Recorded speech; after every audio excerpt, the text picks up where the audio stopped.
चलिए, good morning और नमस्कार। आज हम लोग जानने वाले हैं कि किस तरीके से मैं पढ़ाने वाला हूं आप लोगों को। ठीक है, मेरी वीडियोस जो है वो आप लोगों को कैसे कैसे मिलने वाला है। थोड़ा सा आज एक छोटा सा बेसिकली क्लास हम लोग लेने वाले हैं, ज्यादा लंबा क्लास नहीं चलने वाला है। आज मैं बताने वाला हूं कि किस तरीके से पढ़ाएंगे तो कम समय में अच्छा से अच्छा रिजल्ट आने वाला है, बहुत ही कम समय।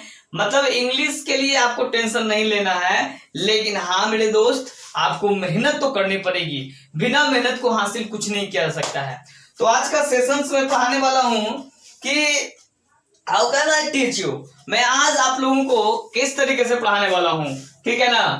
12th लेवल के लिए चीजें हैं, ये सिर्फ और सिर्फ 12th लेवल के लिए है। मैं कंपटीशन के लिए स्पेशल एक चैनल बनाने वाला हूं, ठीक है ना। लेकिन इंग्लिश यहीं पे पढ़ना होगा आप लोगों को, इसी चैनल में पढ़ना होगा, कहीं भी जाने की आवश्यकता नहीं है। 12th या कंपटीशन का जो भी इंग्लिश पढ़ेगा वो यहीं पे पढ़ेंगे, इसी चैनल पे, एक चैनल पे, ठीक है। तो आज हम लोग पढ़ने वाले हैं किस तरीके से पढ़ूंगा, मैं पढ़ाऊंगा किस तरीके से। मैं तो जान लीजिए पहले Monday, Tuesday, Wednesday, Thursday, Friday और सैटरडे। ओके, मंडे को हम लोग क्या पढ़ेंगे, ट्यूसडे को क्या पढ़ेंगे, वेडनेसडे को क्या पढ़ेंगे, थर्सडे को क्या पढ़ेंगे, फ्राइडे को क्या पढ़ेंगे, सैटरडे को।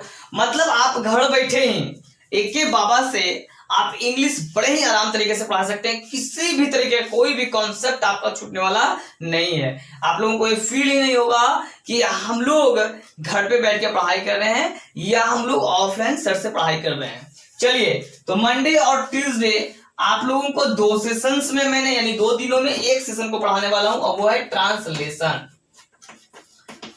ट्रांसलेशन यानी अनुवाद हिंदी में बोला जाए तो। आगे देखा जाए फिर आपका वेडनेसडे और थर्सडे, ये 2 दिन हम लोग ग्रामर पढ़ने वाले हैं।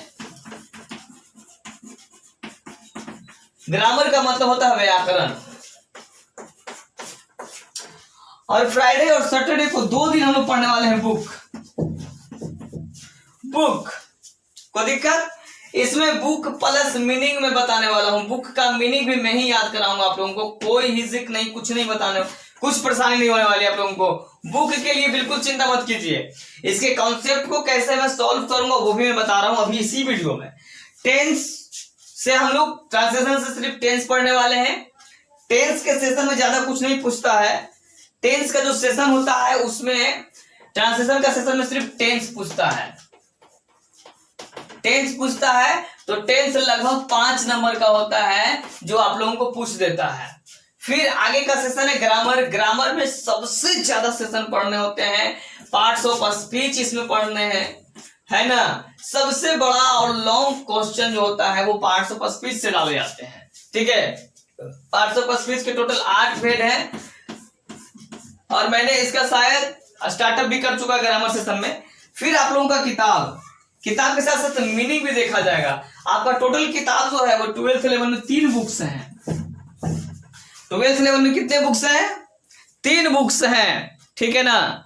चलिए, वीडियो आज मेरा ठीक ठाक जा रहा है, नीचे ऊपर सब दिखाई दे रहा है। बुक्स जो है वो 3 है। सबसे पहला जो बुक्स है आपका रेनबो का किताब होगा। रेनबो की किताब आपको कैसे मिलेगी, तो आपको कुछ नहीं जाके बोलना है कि 12th का मुझे 100 नंबर की किताब दीजिए। ये वाला होता है जो 100 मार्क का होता है। जो बच्चा 100 नंबर लेता है उसी को ही किताब दी जाती थी। पहले बोर्ड ऑफिस में 150 नंबर चला करता था, तो इसलिए 50 नंबर की किताब अलग होती थी और 100 नंबर की किताब अलग होती थी। तो 100 नंबर वाली जो किताब है वही रेनबो किताब है। सेकेंड किताब है आपका story of English, story of English. और थर्ड किताब जो है वो आपका किताब तो नहीं है, लेकिन इसी सेशंस में ही मैं थोड़ा सा जोड़ के बता रहा हूं। इसमें जो रेनबो की किताब होती है उसमें 3 सेशन पढ़ने होते हैं, तो तीसरा सेशन वाला जो होता है वो मैं यहाँ पे निकाल दे रहा हूं बस, ठीक है ना। रीड, थिंक एंड एंजॉय वाला चीज यहाँ पे मैं निकाल देता हूं। Read, think and enjoy.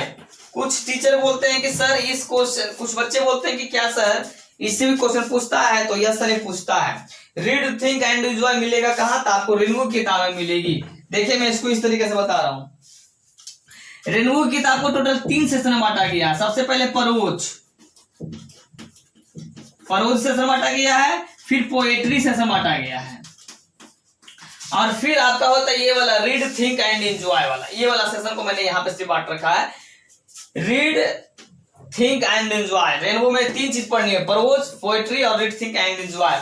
Read think and enjoy से कंफर्म 1 नंबर या 2 नंबर कंफर्म पूछ लेता है। प्रोज सेशन से क्वेश्चन पूछता है दबा करके, अब पोएट्री से पूछता है दबा करके। अब दबाने का मतलब ये नहीं कि 100 से राउंड से पूछ देता है, ठीक है ना। अब बोलेगा सर पूरा एक्सप्लेन कीजिए, मैं एक्सप्लेन करता हूँ, थोड़ा सा ऊपर चल जाइए वापस।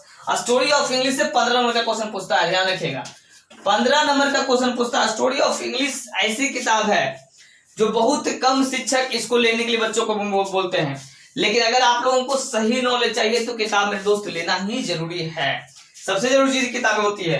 स्टोरी ऑफ इंग्लिश जो है वो करीब करीब 15 नंबर का, इसमें ही पूरा अंग्रेजी का माई बाप जितना भी इसका हिस्ट्री है वो सब कुछ इंग्लिश के बारे में इसी किताब से मिलेगी। मात्र ये किताब अवेलेबल है मसौड़ी में या कहीं भी, आप पटना में अगर होंगे कहीं भी किसी भी जगह पे आप लोग हैं तो स्टोरी ऑफ इंग्लिश की किताब आप डाउनलोड भी कर सकते हैं या आप मेरे से मांग भी सकते हो, मैं आपको दे भी सकता हूँ, कोई दिक्कत नहीं है। फिर आप 13 रुपए तो है, फ्री में तो मिल जाएगी किताब। 13 रुपया कौन सी बड़ी बात है कि नहीं। अब तो 600 रुपये में 3 महीने इंसान मोबाइल चलाता है। प्रोज और पोएट्री किताब है, इसमें है, रेनबो वाला में रीड थिंक एंजॉय इसमें है। तो ये चीजें मैं मीनिंग बताने वाला हूँ, मीनिंग को कैसे याद करते हैं वो भी बताने वाला हूँ, टेंशन मत लीजिएगा। मीनिंग का हिंदी कैसे याद करेंगे वो भी मैं बताऊंगा। किताब का पूरा मैंने ठेका ले रखा है, एकदम से ठेका ले रखा है। ग्रामर का भी ठेका ले रखा है और ट्रांसलेशन का भी ठेका ले रखा है। पास होने का ठेका आपको लेना पड़ेगा, है कि नहीं। ना तो बोल रहे चल रहे बच्चा, बोल दो ठेका ले है, यही हो,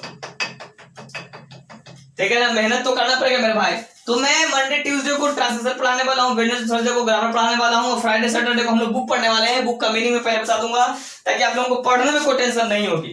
ट्रांसलेशन पहले पढ़िएगा जिससे आपका ग्रामर का डिफिनेशन बनाने आ जाएगा, और अगर ट्रांसलेशन ग्रामर की नॉलेज हो जाएगी किताब ऑटोमेटिक आपका समाप्त हो जाएगा।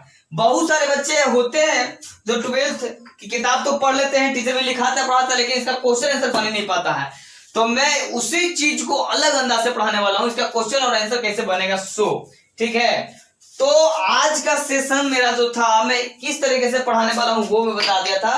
बस इसमें आप लोगों को थोड़ा सा ध्यान देना होगा कि कैसे कैसे पढ़ना है, क्या क्या पढ़ना है, ग्रामर में क्या पढ़ेंगे, ट्रांसलेशन में बता दिया हूं। बस ग्रामर में कुछ है सेशन जो बचे हुए हैं, यहाँ से बुक का सेशन मेरा खत्म हो चुका है। ग्रामर का सेशन सबसे ज्यादा क्वेश्चन पूछता है, इसलिए ग्रामर के सेशन को मैं रोक के पढ़ा रहा हूँ। बनाने की जरूरत नहीं है, डरने की जरूरत नहीं है। मेरा एक वीडियो सिलेबस से रिलेटिव है, लेकिन वो वाला वीडियो है जो 2020 का सिलेबस के अनुसार से है। 2021 में क्वेश्चन को चेंज किया गया है, ऑब्जेक्टिव कर दिया गया है, ठीक है ना। तो वो वाला सेशन कुछ और हो जाते हैं और ये वाला सेशन कुछ और हो जाते हैं। ऑब्जेक्टिव में क्या किया गया है कि नाउन को समाप्त किया गया है, प्रोनाउन को रखा गया है, कहीं कहीं पे प्रोनाउन को समाप्त किया गया है, नाउन को रखा गया है। तो कुछ जो चीजें बदली गई है उससे कैसे पढ़ेंगे जो मैं ग्रामर में बताऊंगा। ग्रामर का नहीं एक वीडियो बनाऊंगा, उसमें मैं आपको अपलोड कर दूंगा, ठीक है। तो आज का सेशन रहा कि किस तरीके से सर पढ़ाने वाले हैं। अगर आप लोगों को लगती है कि हाँ सर इस तरीके से मैं पढ़ पाऊंगा, खूब अच्छे से पढ़ पाऊंगा, कोई टेंशन नहीं होगी। 2 दिन आप लोगों का वीडियो आएगा जो ट्रांसलेशन का आएगा, 2 दिन ग्रामर का आएगा, ग्रामर कंप्लीट हो जाएगा, और 2 दिन हमारा आ जाएगा बुक का, तो मेरा बुक भी कंप्लीट हो जाएगा। मैं मीनिंग आप सबको देता चलूंगा, धीरे धीरे मैं मीनिंग बताऊंगा आप लोगों को बुक का, ताकि आप लोगों को भार नहीं पड़ेगी, कोई दिक्कत आप लोगों को। तो आज का सेशन किस तरीके से पढ़ेंगे सो ही था, इंग्लिश कैसे हम लोग प्रिपरेशन करेंगे वही सो ही था, ठीक है। तो हम लोग फिर से नए क्लास में हम लोग मिलने वाले हैं, तब तक के लिए नमस्कार और बाय बाय।